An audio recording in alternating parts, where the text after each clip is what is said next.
So it is 7:01. Can you hear us, Elsie? Okay, because we were Yes, muted thanks. before. Right, so it's 7:01.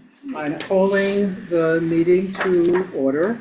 So welcome all. I am Wayne Benjamin, and I chair the Land Use Committee for Manhattan Community Board 12. I want to welcome everyone to the last meeting for the year, December 2025. It's been quite a year.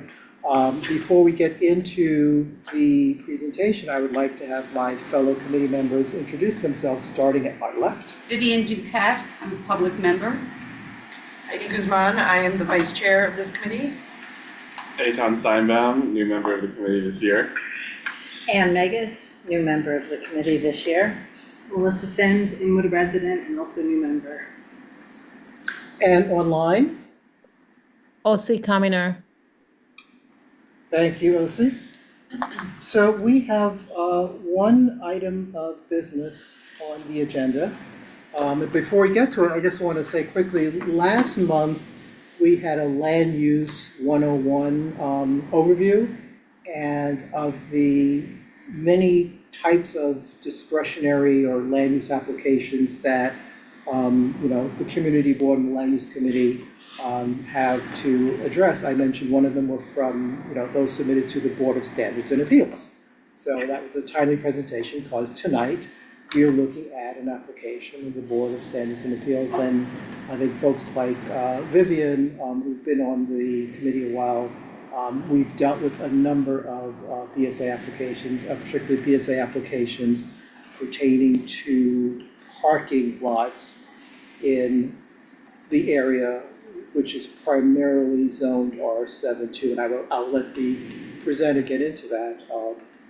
But so, without further ado, I would have Dave from Pre-Frank, who was just talking about the firm, give us an overview of, the application and its history.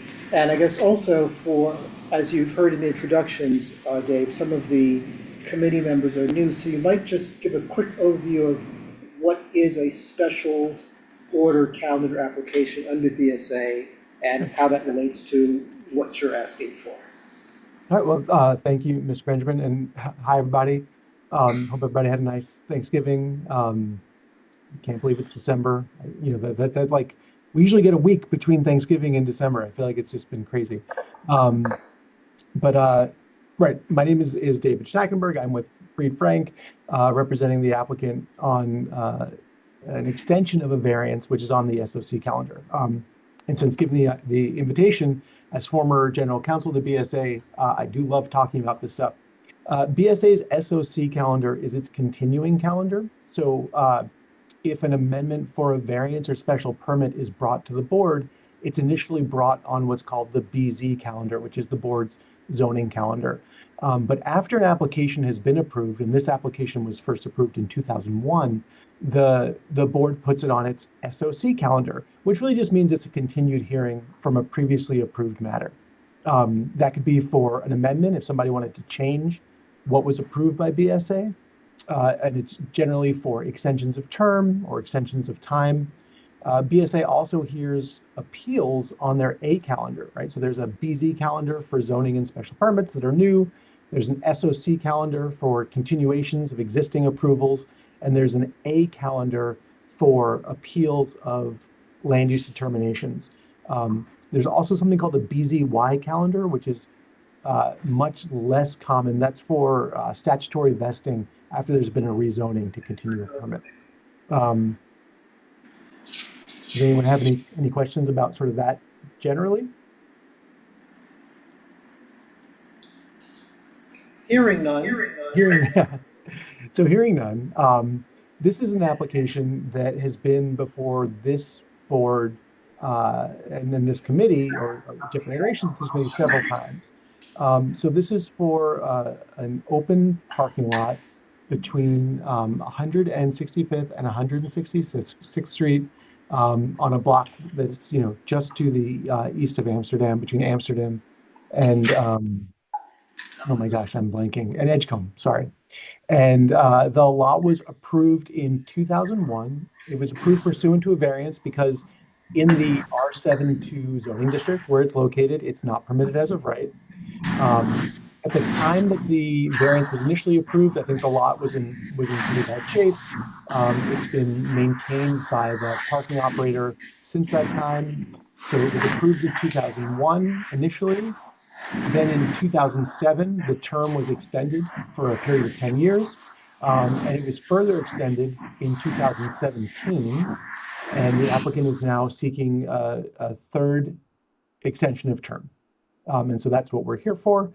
There are no changes to the parking lot. The last time in 2017, there were some changes to the fencing, some changes to the striping. Nothing at all is going to change about the lot. And if you'll indulge me, and if I can figure out how to do it, I have just a really brief presentation to run through, and then I can and respond to any questions someone may have. So You should be able to share.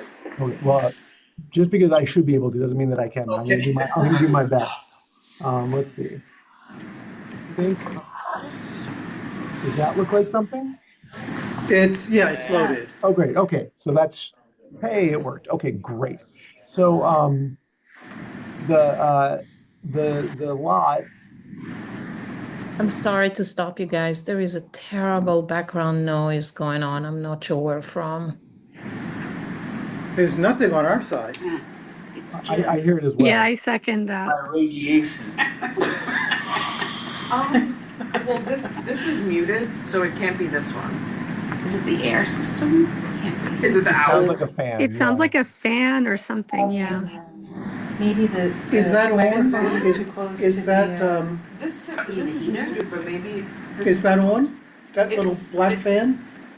Yeah, No, but that it's- computer's it's not. muted. It's not. But it's also this computer is Okay. muted. But Maybe just pull it away from the conductor, because it normally sits by the, no, just the whole thing. It's Oh, on wheels. Yeah. Because normally it sits like in front of the car. yeah, that's true. Yeah. You would think by now we would like have this figured out, like as an entity. Is that better? I know they're hearing, but that's from over there. Yes, Yes. much better. It's, Oh, yes. okay. Okay. Thank you. All right. This will be brief, I promise.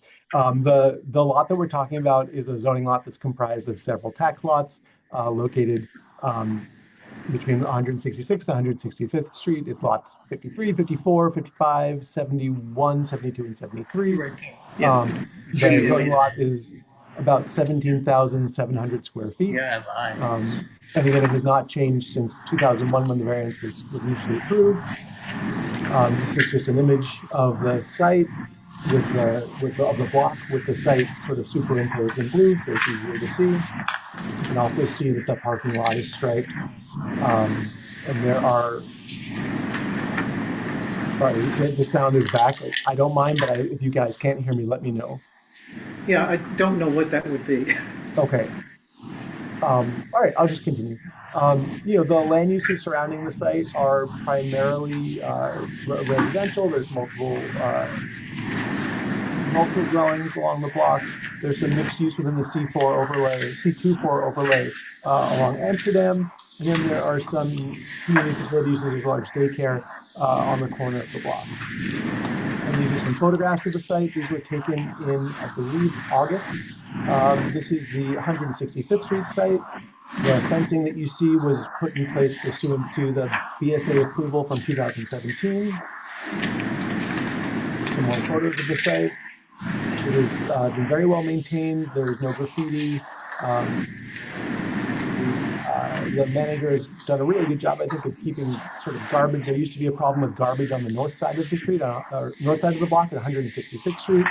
And please correct me if I'm wrong, but my understanding is that that has not been an issue recently. They've done a good job of keeping it clean and well maintained. The fence looks great. And this is just some sections showing you what the parking lot looks like. There are 171 spaces. All of them are parked by an attendant, so no one can come in and park themselves. And the site is leased by New York Presbyterian Hospital. The lot at this point is only available to New York Presbyterian Hospital employees. The lot is open on weekdays only. It's open from 5 a.m. to 7 p.m. The lot is generally used almost to capacity. I don't believe that it's full to capacity. There are no cars left overnight. Generally, the employees remove their cars at the end of their shift. Obviously, they wouldn't be able to drive home. The site is operated by a contractor called Metropolis, which operates a lot of garages and parking lots in the city and elsewhere. They are hired by New York Presbyterian Hospital, which again is the lessee. Just looking at my notes, this is a pretty simple application. We're just asking for the extension of term, no changes whatsoever. And please let me know if you have any questions or if there's something you'd like me to address. So Presbyterian is the lessee, but the owner is the Edge Elcombe LLC? That is correct. And is Edge Elcombe LLC at all related to the Edge Group that owns the hotel? I don't know what else. The Edge Property Group is behind the LLC that owns the site. I don't know what their other holdings are.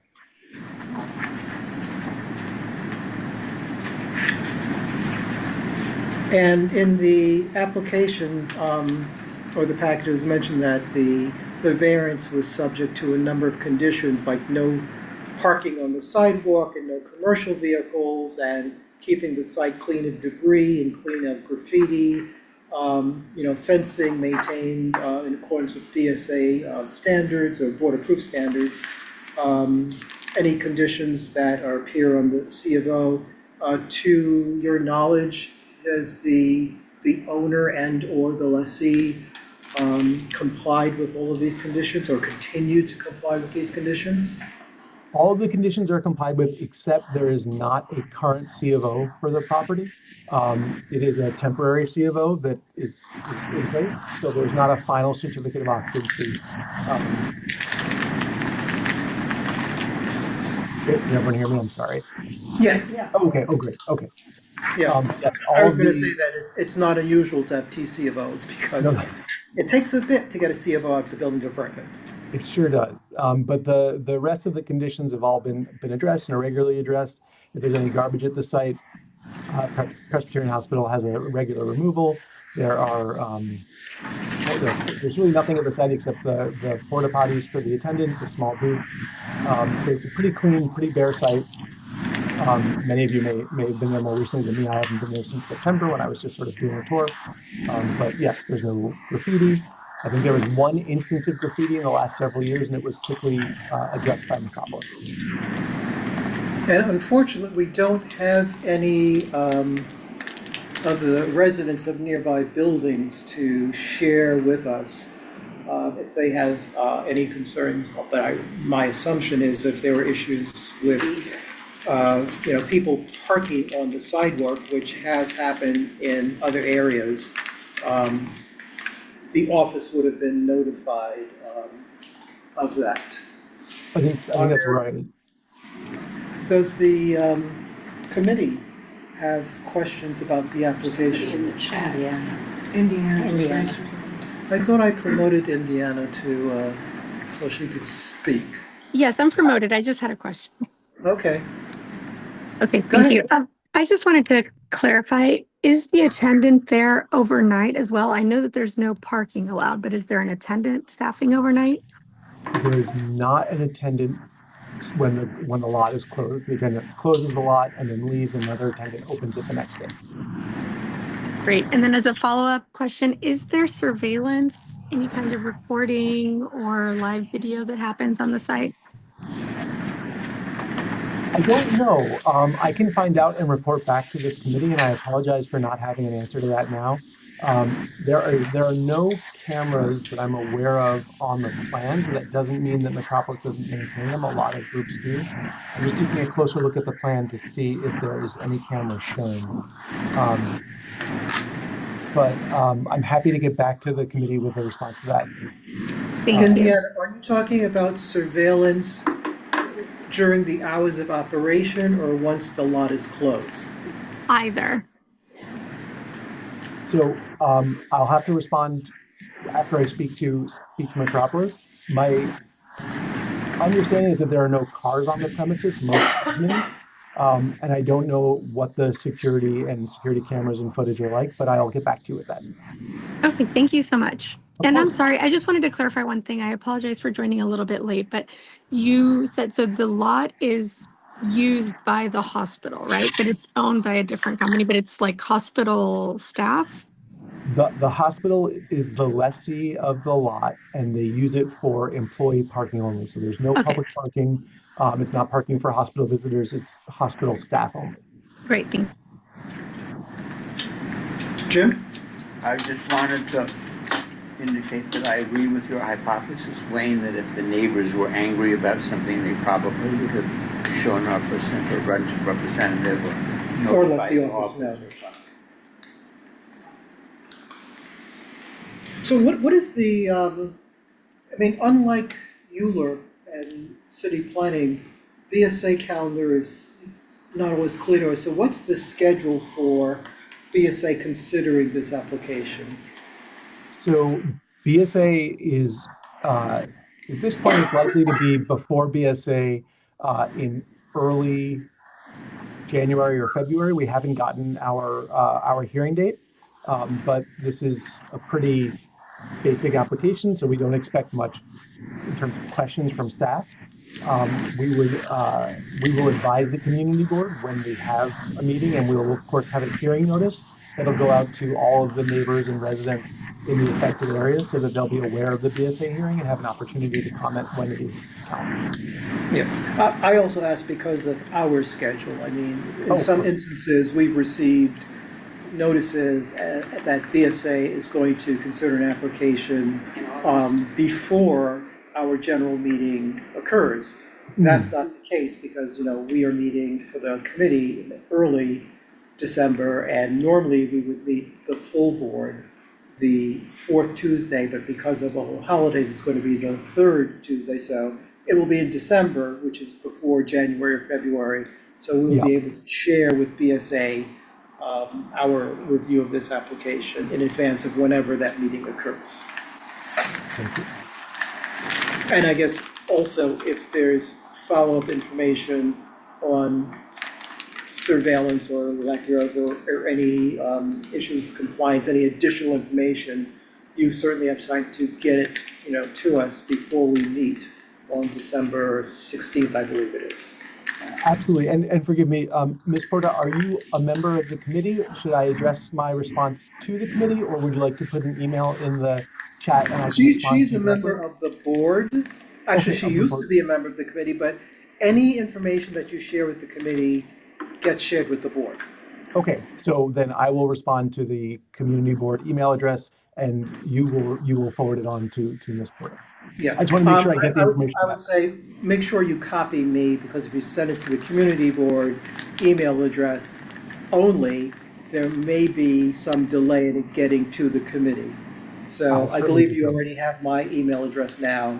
I do. So make sure you include me in that, and that way it'll be communicated more efficiently. Okay, well, happy to do that. Thank you.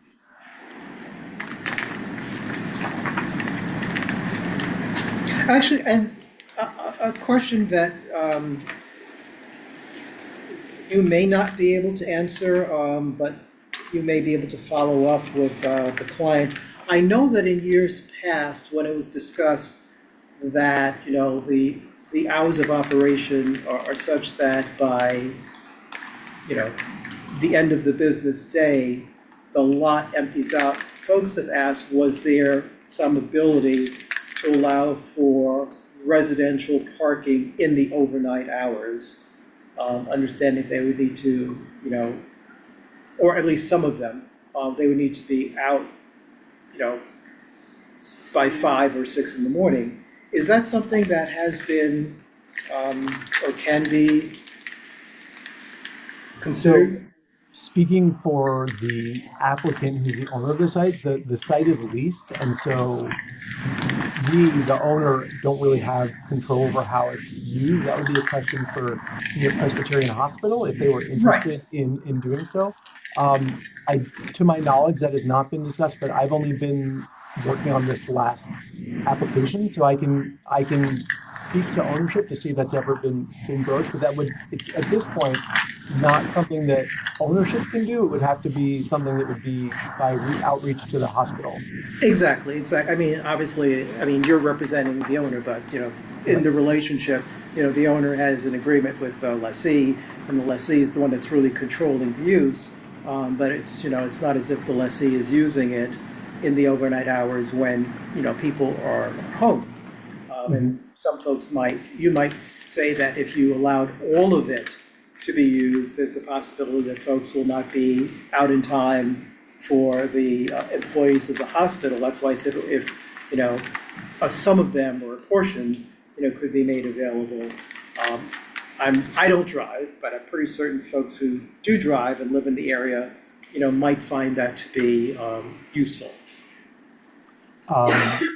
Sure. So I can't speak for the hospital. I don't represent them. I know it's a little bit more complicated because of things like insurance and responsibility. But I can try to find the contact at New York Presbyterian that somebody could reach out to, and I can include that in my response.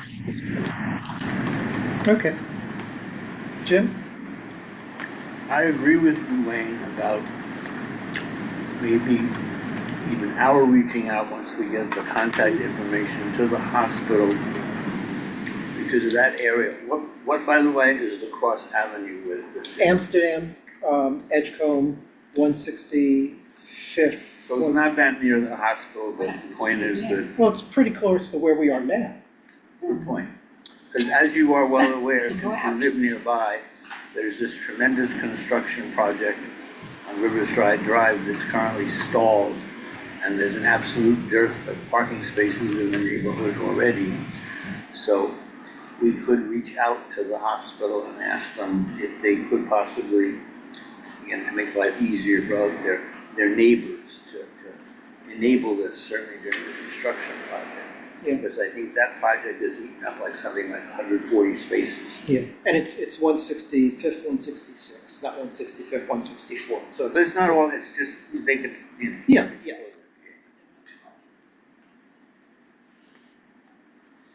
Yeah. I noticed that both this request and the one before were for 10-year periods of time. I wondered if there was any magic to that time period, or if there's anything to preclude coming back for a different variance within that 10-year timeframe. So the 10-year period is the maximum term that the board will extend, and that's why that's what we're asking. Initially, in 2001, the board gave the applicant a 5-year term because there had been so much graffiti and pollution at the site. Once the board is satisfied that the applicant is maintaining the site in accordance with its conditions, it generally will grant the full term. To the second part of your question, there's nothing about a variance that would preclude you from doing something else at this site. So I think you asked if there could be another variance. You know, you can't have one variance on top of another, but you can always go back to the board to change things. Or, but was that your question? I'm not sure I understood it. I'm sorry. Yes, I mean, if in the future it's designated as a potential building site or, you know, highest and best use in some other time and, yeah. The variance does not preclude any change to the use of the property. Generally, if you are going to no longer use a variance, you go back to BSA and you surrender the variance. You say, I'm not going to use this anymore. That's often done by letter and it does not require a full application. If you're changing the use, you have to do it on application to the board. Thank you. So this site in a R7-2, as of right, it could be a residential building. As of right, it could be a community facility building, something related to a school or a hospital. So the BSA action doesn't preclude a future project. And before we began, there was a question whether this was for a new building, which is not. But a new building could be built there, and the BSA approval does not preclude that. But if you were going to build a new building, even though the 10-year extension may not be expired yet, it would become null and void if there's a proposal to do an as-of-right building on that site.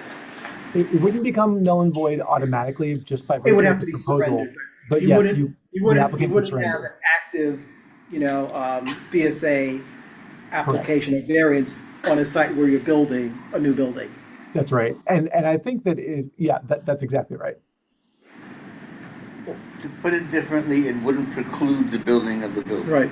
And, OC's saying she still, is hearing background noise and she can hear you eating. But OC, the owl is like 6 feet away from Jim. It's not clear how you're hearing him. And this thing is muted. Yeah, and I don't know how to fix this. I will say this owl, I think, is very sensitive. Wayne, is Maybe. your laptop muted? No, the other laptop is muted. Okay, but if yours is muted and then that noise would come from the owl, like,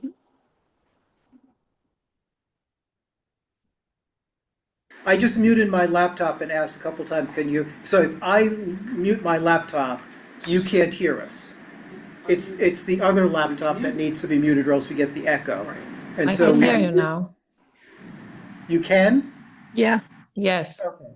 yeah. Maybe Jim should eat a little more so we can see if we can hear him. Never mind. Russ will pay. I'm sorry, I didn't mean that as a joke. No, it's a mystery because again, if it's muted, you should not hear any sound that microphone is supposed to be Maybe it's off. a setting in the owl, like it's supposed to minimize background noise and it's not, you know what I mean? Yeah, exactly. Yeah. So, at this juncture, we need a motion to support the requested variance, and is someone willing to make that? I move we support the requested variance. Is there a second?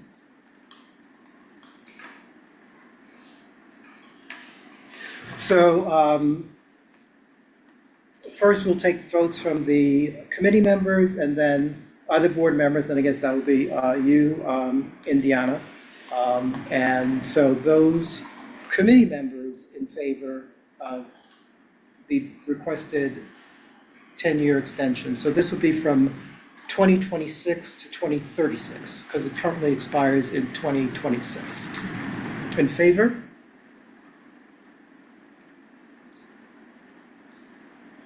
Opposed or abstaining? Actually, OC, how did you vote? She had her hand up. Yes, I raised my hand, yeah. Okay, I didn't see that. So that's 1, 2, 3, 4, 5, 6, 7, 8. Then, board members, Indiana, how do you vote? I vote aye. And there we have it. Thank you so much, David, and you can get back to me by email with any of the follow-up information. Will do. Thanks all for your time. Yes, and if we have any additional questions, I've got your email as well, so I'll reach out to you. Appreciate it. Bye, Thank everybody. you. Thank you. Yep.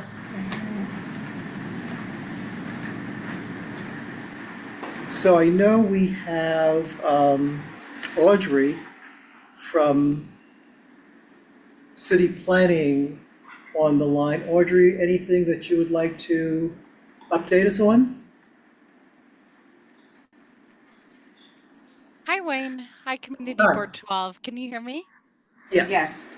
Hey, right now I don't have any emergent updates. But what I will say is that we're getting borough planners like myself are getting more information on the charter revisions and how they will affect ULURP. That is happening on Friday. So as soon as I get that information and get the okay to share with the board, I will certainly do that. It sounds good. And I understand that the Housing and Human Services Committee asked City Planning to do sort of a zoning 101 presentation to them at tomorrow's meeting? Yes, and Yes. that is happening. Okay. Yeah. Do we have any- any questions for City Planning? I would ask if there's anything coming down the pipeline, but it's too early to know with the new administration coming in. That's true.